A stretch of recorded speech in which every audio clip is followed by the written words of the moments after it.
আমরা দেখতে পাচ্ছি কয়েকশো লোক আপনারা এখানে এসেছেন জাতীয় প্রেস ক্লাবের সামনে এবং পররাষ্ট্র মন্ত্রণালয়ের সামনে। আপনাদের যারা এখানে আটকা আছে তাদের নাম বলতে পারবেন কয়জন এবং কে কে?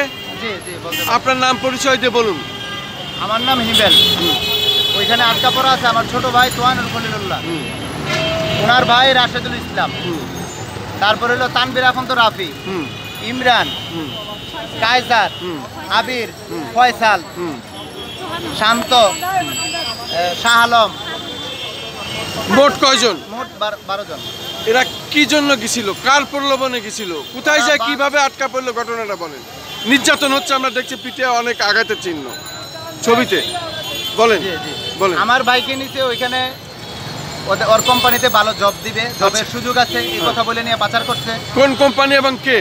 এটা বলছে আমাদের কুমিল্লা জেলার, বাংলাদেশের কুমিল্লা না ফেনী জেলার ফাজিলপুর গ্রামের ফেনী সদর থানার ইফতেখারুল আলম রনি প্রকাশ। আচ্ছা। আর আরেকজন আছে নোমান।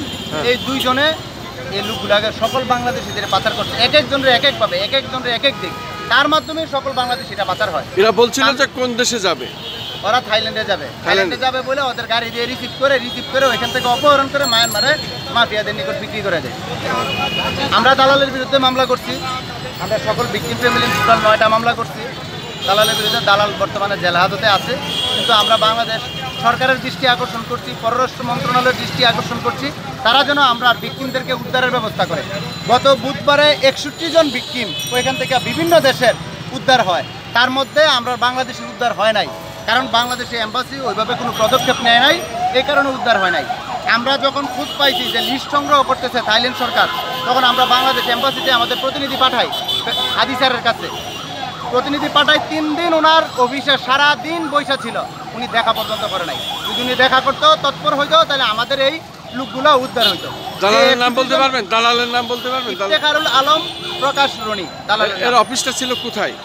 এর অফিস না দুবাই থাকে, বাংলাদেশে থাকে, বিভিন্নভাবে বাংলাদেশের প্রতারণার মাধ্যমে লোকগুলাকে বিভিন্ন প্রলোভন দেখায় ওইখানে পাচার করে। এর আগেও সে এই ধরনের কাজের সাথে সম্পৃক্ত আছে?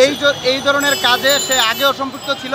এই ধরনের কাজ করার কারণে 2022 সালে তার বাড়িতে বিভিন্ন মানুষ এভাবে বিদেশ পাঠায়, পাচারের শিকার হয়। গার্ডিয়ান যোগাযোগ করার কারণে তার মা রেল স্টেশনে আত্মহত্যা করে, এটা নিয়ে যমুনা টিভিতে নিউজ হয়েছে।